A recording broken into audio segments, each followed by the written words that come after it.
We crawled around corners, we descended further and further down. We ended up in what looked almost like a cave. I wasn't able to see any of the walls to the right and left of me. The ceiling seemed to be about 10 feet high. Tall enough for us to comfortably walk down. Occasionally there were deep pits to the sides of us filled with water. The walkway was the width of a city street. The tunnel-like pathway seemed endless. We began walking down through the dark and into what seemed like an open abyss. We were amazed that a place like this even existed. "Like Scoob, this is badass," Jake said in Shaggy's voice. "Raya."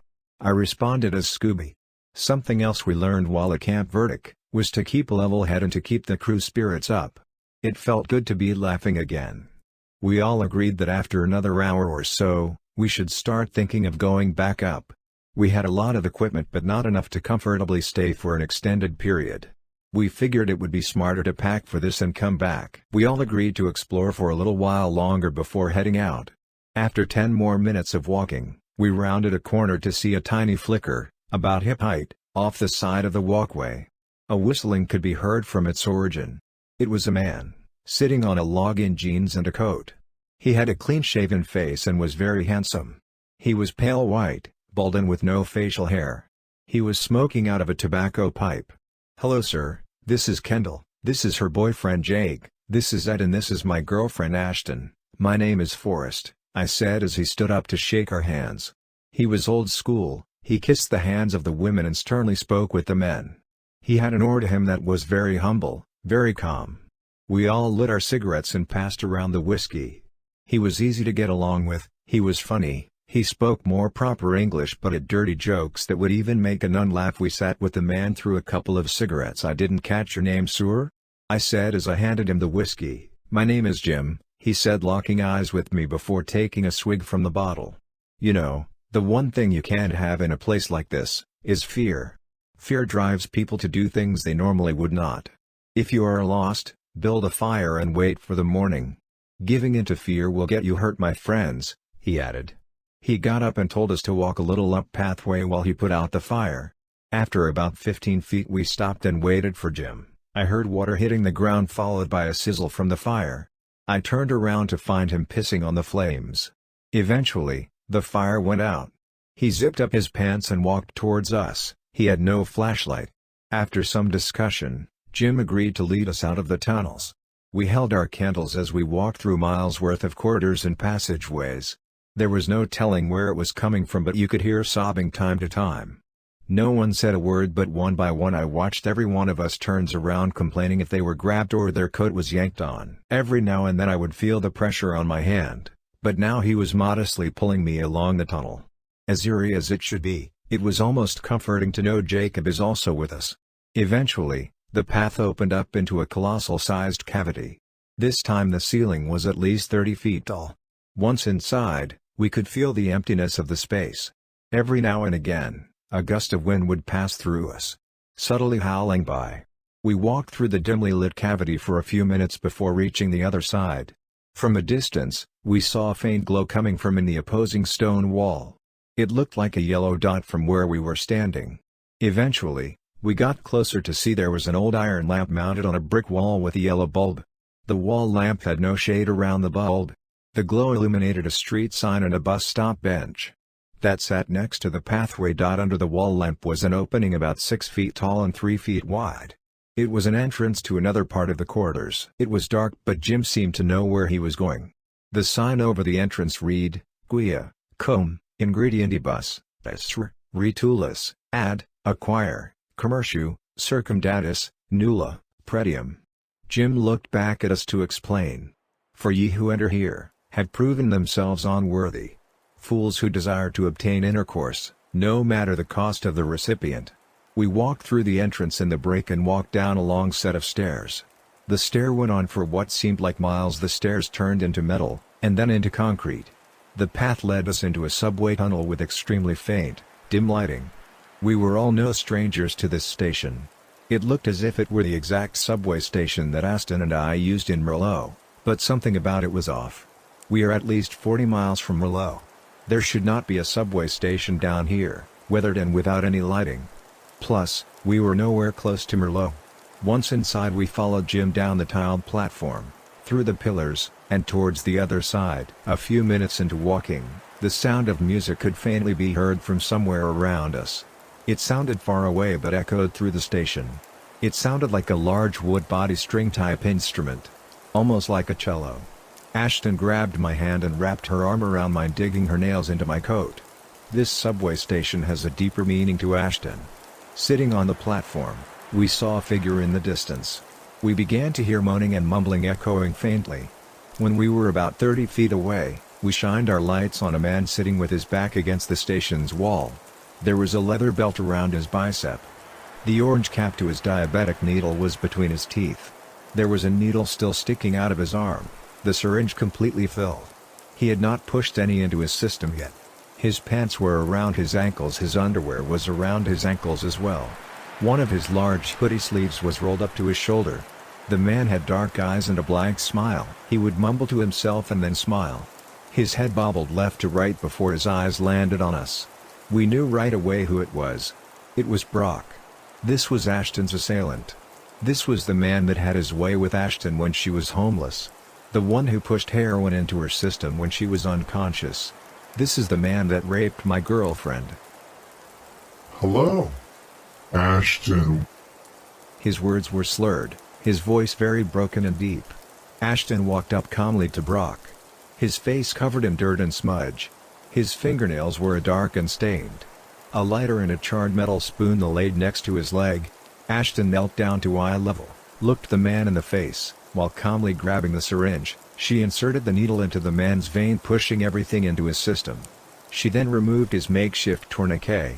He looked up smiling at Ashton. His face was pale white, his torso and head rocked back and forth slowly as his smile grew wider. "Come on, Ashton, let's fuck one last time, I know you think of me," he said slowly with a low chuckle. Ashton lifted her leg, only to thrust her boot forward into the man's face. The sound of his head hitting the wall echoed through the hollow train station. The man's nose was now caved in. The blood would bubble from the opening when he would try to exhale. He looked back up with a smile. He was trying to speak, his mouth was moving but no word could be heard. Ashton slowly reached behind Brock, grabbing the hood to the man's jacket. She then placed the tip of her boot as far into his mouth as she could. She pulled up on the hood while forcing her foot down towards the ground.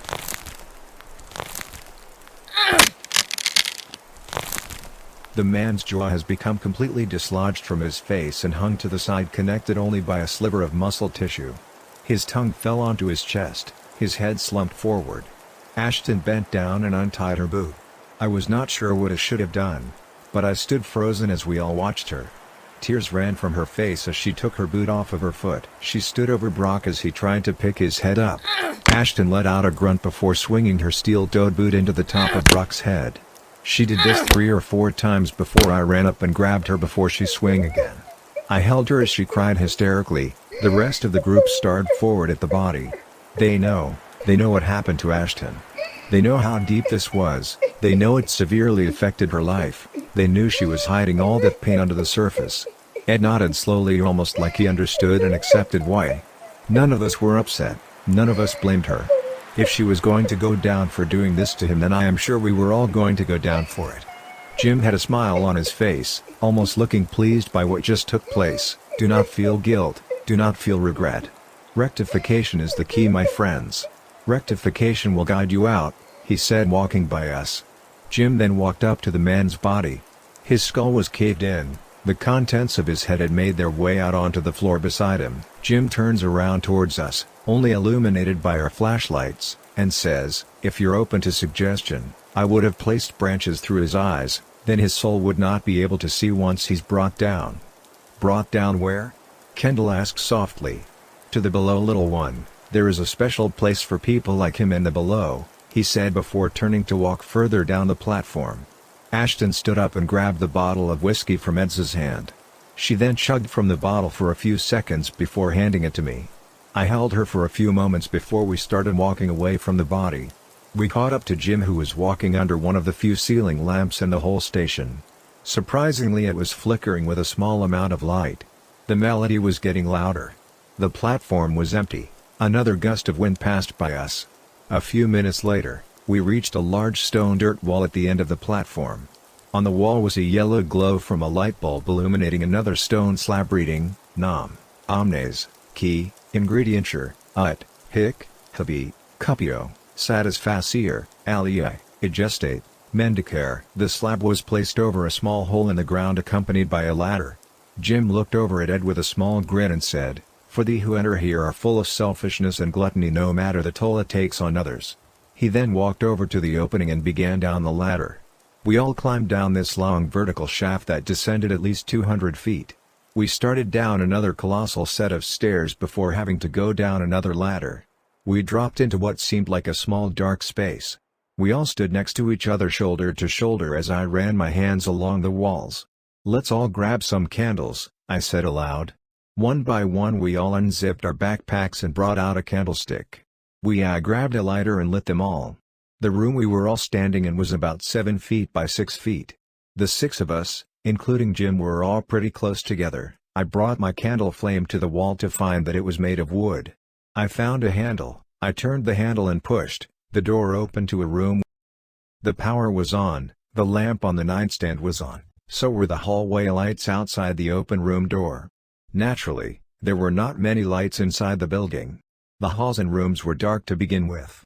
The light in the hallway was one of 7 on the whole floor. The closet door slowly closed, the faint tune of a piano could be heard downstairs. It became clear we were inside of Willow Creek Institution. It was like it was in operation and we were in one of the children's rooms. This did not make sense, none of this made any sense. How could this be possible? We are at least a mile underground. How would a place like this even exist? The sound of people running, followed by laughing, could be heard coming from down the hall.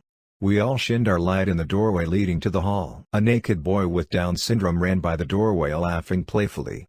Shortly after, a little girl in a dress with facial deformities and another little boy with a severely crippled posture made their way down the hallway. The little boy stopped in the doorway and looked toward us. Our lights illuminated his naked body. He was covered in body fluids and feces. "Hide, he's coming," he said with a wide smile. A few moments go by and another little boy wearing a sweater and khaki pants stopped in the doorway. He turned and looked at me with a smile emitting pure excitement. His hair was combed to the side, he had a cute little nose and welcoming eyes. The boy entered the room and ran up to me wrapping his arms around my hips. "Forrest!" he yelled, followed by a little smile. He then let go of me and walked over to Ashton, giving her a hug too. Ashton looked down with a very confused complexion. He then pulled off and ran over to the closet door we entered through. He pulled it open and ran out the room and down the hallway in the direction of the other children. There was a rope tied to a noose hanging room, the hanger rod. The hole we dropped down from was gone. The dim light from the nightstand lamp went out. The room was dark, illuminated only by our candles. We walked out of the room, the hallway light remained on. Jim led us down the stairs and into the main hallway. Screaming and yelling could be heard from downstairs. Jim walked even slower before reaching the top of the staircase. He then began, "You are all well aware of what took place in these buildings, are you not? Although you were not there to see it, you all have chosen not to forget about the ones who won these wars. I give you all praise for that. In a way, you are all fighting for the ones who used to reside here. I want you to meet the ones you have been fighting for," Jim said before starting down the stairs. There were dozens of children lining the hallway walls. Sitting, lying, or standing, staring at a fixed spot in the distance. Our flashlight illuminated one of the worst scenes I had ever seen in my life. We were in it. Everything we heard about was right in front of us. The kids, the adults, the rejected patrons of Northridge County. Every child was without clothes. Some covered in their own filth, some spreading it on the walls and floors. Every severe mental and physical disorder you could imagine laid naked on the floor of the institution. Caretakers could be seen frantically trying to take care of as many kids as they could. Nuns could be seen floating through the halls. Their feet did not touch the ground. Their faces were white, with no mouth. Chairs could be seen upside down with all 4 legs touching the ceilings. Thuds echoed through the facility from students banging their heads on the walls. These children are sick. These children are suffering from widespread, uncontrolled diseases like HIV, hepatitis, muscle and bone defects, and mutations, to name a few. These are the daughters, the sons and siblings with severe complications needing extensive treatment who had been left abandoned and unattended. Left scared and shaking on the tile floors. Sometimes for days, sometimes clothed, sometimes in crippling pain with no way of communicating what they feel. And LL of this for what? Embarrassment for having a special needs member in your family? Afraid people will look at you differently? Every room was absolutely heartbreaking and brought on a sense of unsettling guilt. Nobody cared, nobody gave a fuck about what took place in these halls, and the ones that truly did care could not do a fucking thing. Do you know who could? The bishop. Bishop bitch-ass Turner. He had plenty of money from donations given by his church, along with what he pocketed from allowing sick fucks into the child rooms. No power, no lights, no heater, no ventilation. The light from our flashlights reflected off the sweat-soaked bodies that rocked back and forth in the corner of their rooms. Some engaged in self-mutilation, some were masturbating, some were inflicting pain on fellow students. Yelling was constant, screaming was constant, crying was also constant. Once we entered the main playroom, we found another wall with a large sun with a human's face, along with another chair on the ceiling. Tall figures with black robes stood ominously next to some of the crippled students. Our lights would turn off if we tried to see their faces. These figures were huge and also did not touch the floor. "You don't want to entertain them," Jim said looking over at us. "Why don't you have light, Jim? We have an extra," Ed said concerned. "I do not need a light, my friend." Ashton held my hand tightly as we continued walking again. We eventually found our way to the basement of the building, which was supposed to be the laundry room. A dim yellow glow appeared over the door next to a metal blue sign with white lettering that read, "Contristity, Enim, Estus, Key, Ingredienture, Hi, Ab, Avaricia, Mursa." "What does that mean, Jim?" Kendall asked. "You will find out shortly, young one," Jim responded, opening the door. We entered another tunnel. We walked downstairs, through rocks and water until we reached another large cavity. This cavity seemed endless. We could not see walls on either side of us. The walkway we were on led us on the outside of an enormous circle pit that I assumed to be at least half a mile wide. Jake picked up a rock and threw it in. We all anticipated a splash or a thud, but instead were met by the same rock landing at Jake's shoes. Jim began laughing as he turned around and continued walking. We walked for about 30 minutes through an open abyss before the cavity began to narrow once again. We were on a dirt pathway that was the width of a highway. The stone ceiling was about 20 feet above us. At some point, we all looked behind us to see a dim glow about 150 feet away. This time the light was floating about 5 feet off the ground. At first, the glow was moving but then stopped. The glow would not get closer to us. When it started walking towards it, the flame got further away. We all turned around and continued following Jim. The dirt we were walking on turned into stone. Once again, a light bulb illuminated the wall at the end of the path. We approached a wall with a dark green door. The door was dented and covered in stickers and tags from paint pens. I turned around before opening the door.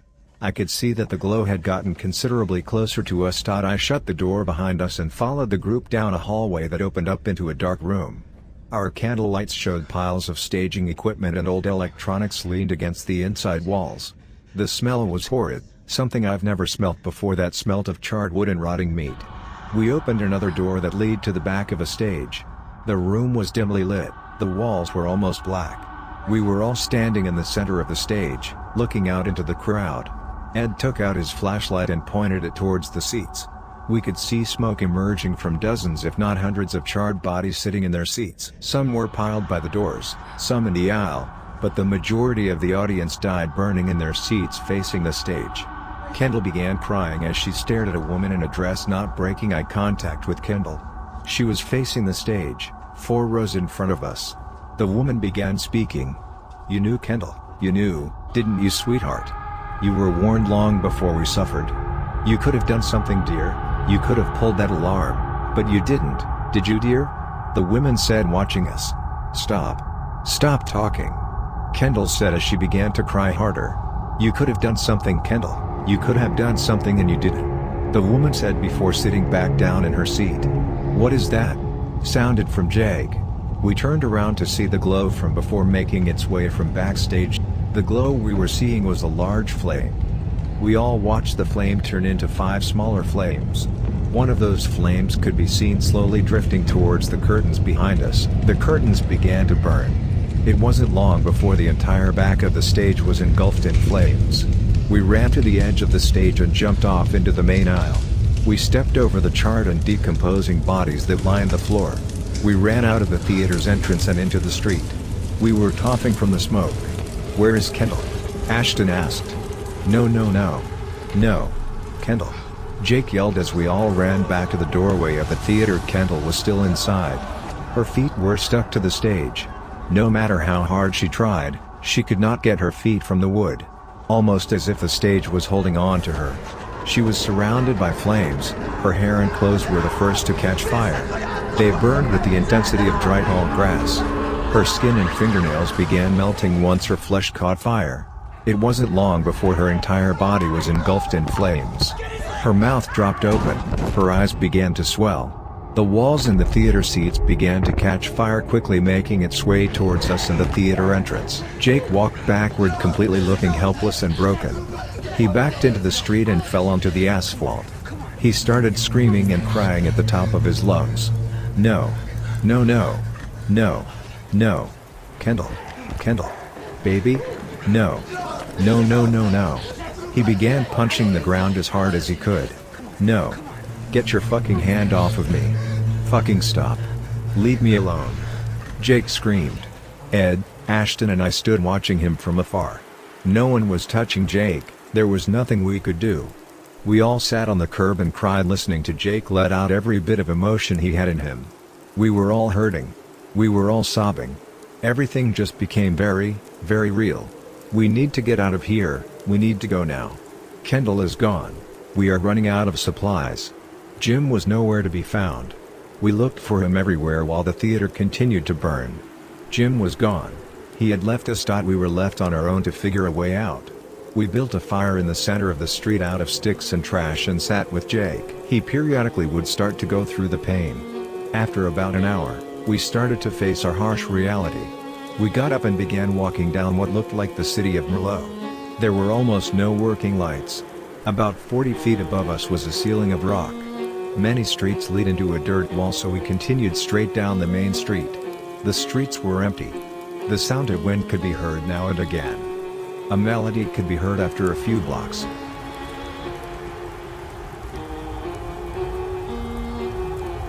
The four of us stopped to light our cigarettes.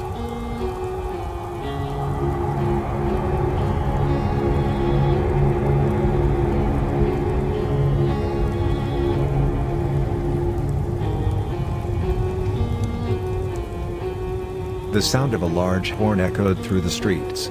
It was like nothing I've ever heard before. A few blocks later we approached a large.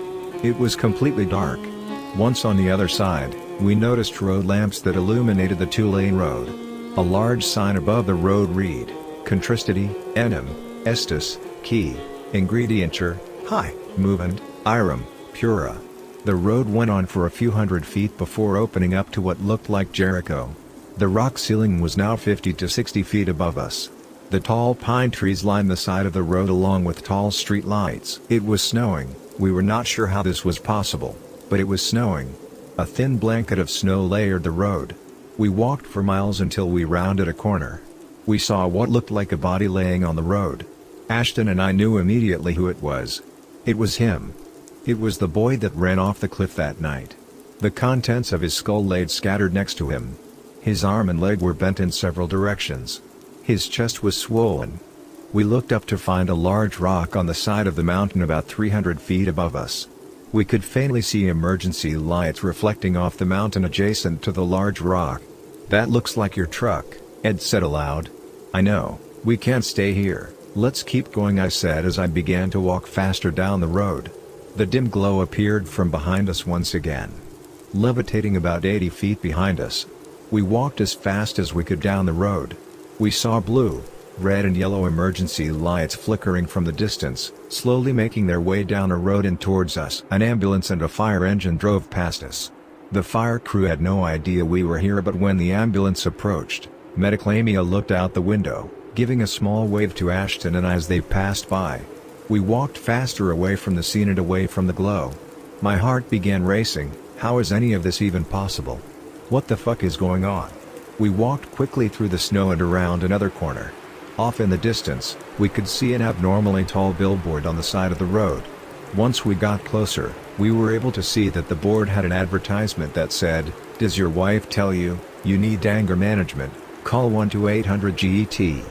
FUKT, with a man smiling on a beach with both thumbs up, a sun with a face in the background. The billboard sign itself was at least 50 feet off the ground, supported by a large pole with steel rods protruding from the sides that acted as a ladder that led to the top. It took us a few minutes to round the next corner. We were now down the road from the base of the billboard. Underneath the billboard, about 20 feet from the base of the large support pole, was a man sitting on the guardrail trying to light a cigarette. "No fucking way," Ed said out loud. "Hello my friends, feels like I have not seen you in ages," said Jim. Jake instantly began running towards the man. "Where the fuck are we, Jim? Get us the fuck out of here, you piece of fucking shit," he screamed as he got closer. Jim began laughing before turning around to climb the ladder of the billboard. Jake climbed up after him as fast as he could. Jake aggressively reaching for Jim's legs as they climbed the pole of the billboard. We all yelled at Jake to get down but knew that it was no use. They were climbing fast and were almost at the top. Jake reached for Jim's feel before he got to the top. Jake lost his footing and fell backward. He let out a small yelp before hitting the asphalt in front of us. The sound of his body hitting the pavement created a thud that shook my core. "No!" screamed Ed as we all ran over to Jake's body. His ears and eyes were leaking blood. Desperately gasping for air, his chest walls began to swell. The spots around his eyes grew dark, there was bruising behind his ears. The back of his skull was cracked wide open, a thick maroon-type fluid poured out as Jake tried to pick his head up. There were no last words, there was no understanding in his eyes. His face grew white, his mouth stayed open. I held Jake in the street as the snow started coming down harder. The horn sounded through the trees once again, this time louder than before. Ed, Ashton and I moved his body to the side of the trail. I broke some branches off the tree and began breaking the dirt. The wind chill began to shake us to the bones as we struggled to make a shallow grave. We gently placed him inside the pit and said our goodbyes the best we could before starting to pile the damp dirt back on top. I started at the feet and covered his face last. The dirt sliding off his pale lifeless face is an image I will never be able to rid. Almost 14 years of an inseparable friendship. We grew up together. We are supposed to be friends for life. Jake was going to be my best man. We looked back up at the billboard to find that Jim was gone. I held Ashton as Ed began crying. We were distraught. Not one of us knew where we were or what to do. We looked down the road we came from to see the glow appear from around the corner. It was slowly getting closer. The temperature was only dropping.